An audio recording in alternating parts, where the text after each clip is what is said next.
back to our channel. So this video will be useful for any semester student of your degree under Osmania University. So in this video I want to give you some presentation tips how you need to present your answers in your examination. So it will be a useful video to any of the student, either if you are having backlog, either if you are having a regular subject also, this video will be helpful. And if you are an average student, if you are passing in every subject but you are not scoring up to the mark, so this presentation tips helps you to understand how you need to present your answers in your examination booklet, how time management is important, everything we will discuss in this video. All you need to do is don't skip the video and watch till the end, okay? So you can easily understand how to crack your examinations, okay students?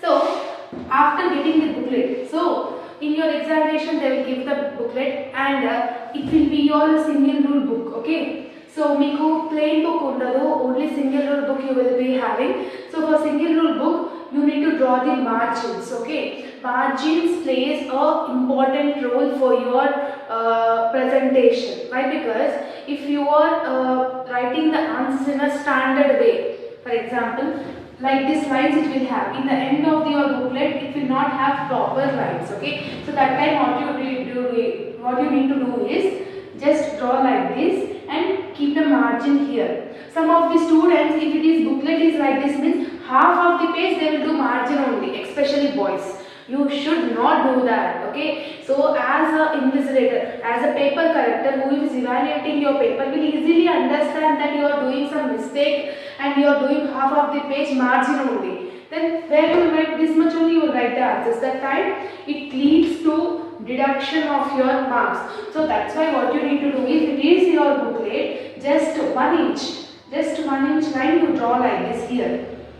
so that you will have your booklet in a standard way. There you need to write your answers, okay? So for example, in your question paper you are having part A and part B, okay? So first, if you are starting part A, how many questions they are asking? For example, suppose 5 questions they are asking you to write. So 5 questions you need to write it. After completing 5 questions, go to part B.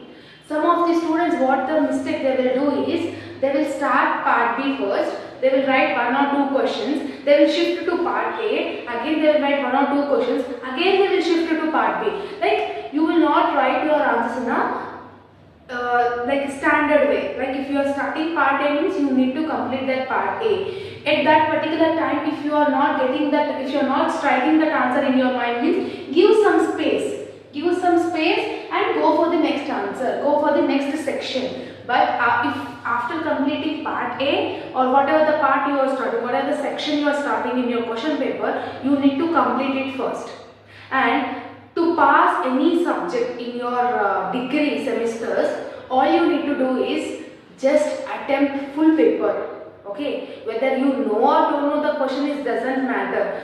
How, whether for example, they are asking 5 short questions and 5 long questions to attempt. 5 short questions carries each 4 marks, it carries each 12 marks, okay? If you are attempting 5 long and 5 short, you are attempting 80 marks question paper, right? You are attempting for 80 marks, okay? So question ki 2 marks eskunna hoina kuda, you will easily get 40 marks. Passing marks is only 32.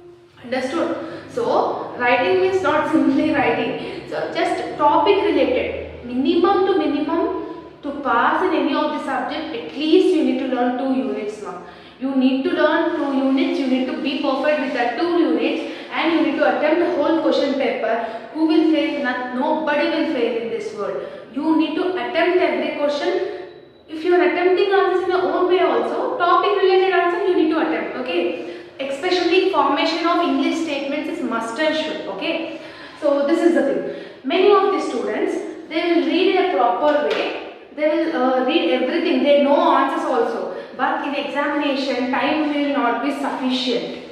Why they will not be sufficient means some of the students have like slow writers, some are like good handwriting they will have, but they will have the slow writing, okay? Each student behavior will be different only. I will be writing fast but my handwriting was not good. You will be writing slow but your handwriting was excellent. So it matters.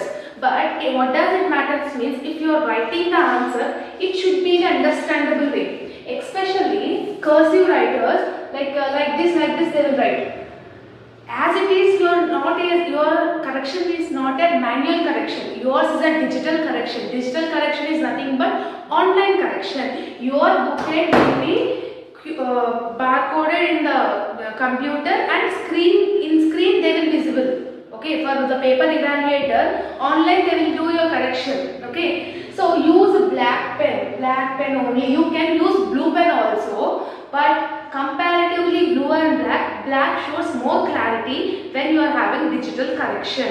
Okay, only use one pen for side headings, main headings and information. Why? Because it is not a manual correction. Whatever the pen you will write, whether you are writing with blue or black, the final output will be like black only. Okay, so black lone కనిపిస్తుంది కాబట్టి use black pen, attempt every question. If for example, especially OU semester students, for 12 marks long theory question, minimum 3 sides is compulsory. For 4 marks question, minimum 1 side of or 1.5 side of page is compulsory.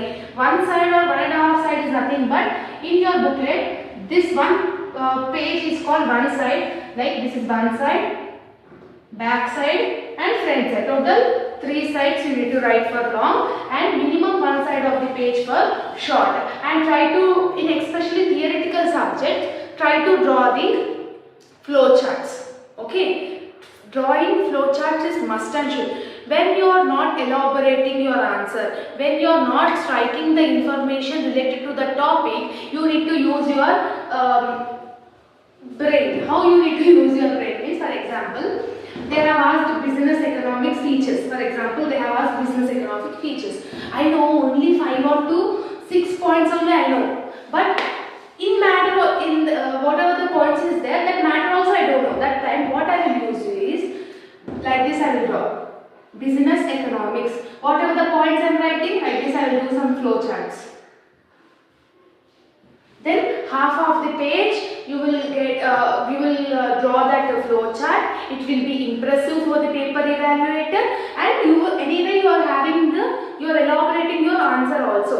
So what I need to do is, in especially theoretical subject, if you want to score O grade, definitely you can score O grade. How you need to score O grade? Whether you are getting full answer, whether you are writing full answer, it doesn't matter to score O grade. How you are presenting your answers is important. Okay, me answer కరెక్ట్గా ఉన్నా కూడా answer hand writing మంచిగా లేకుండా, flow charts ఇట్లాంటివి ఏమి draw చేయకుండా just సోదిలాగా రాసుకుంటూ పోతే ఓకే రాదు. Weather your answer is correct or not, it doesn't matter. How you are presenting is matters a lot in theoretical subjects. Okay, so follow this all tips, it will be better to you all. So as many of the students are asking for me to do this presentation tips, so hope this video will be helpful to you all. Okay, all the videos are available in our channel, especially BCom students of Osmania University, first, third and fifth semester. All the examination important question notes, explanation videos all available in our channel. Just check out for you if you want to know about that. Okay, so if you are having any doubts, let me know in the comment section, and do comment that how you felt about this video and whether this video is useful or not. Let me know in the comment section. Okay, see you all in next video. Bye bye everyone.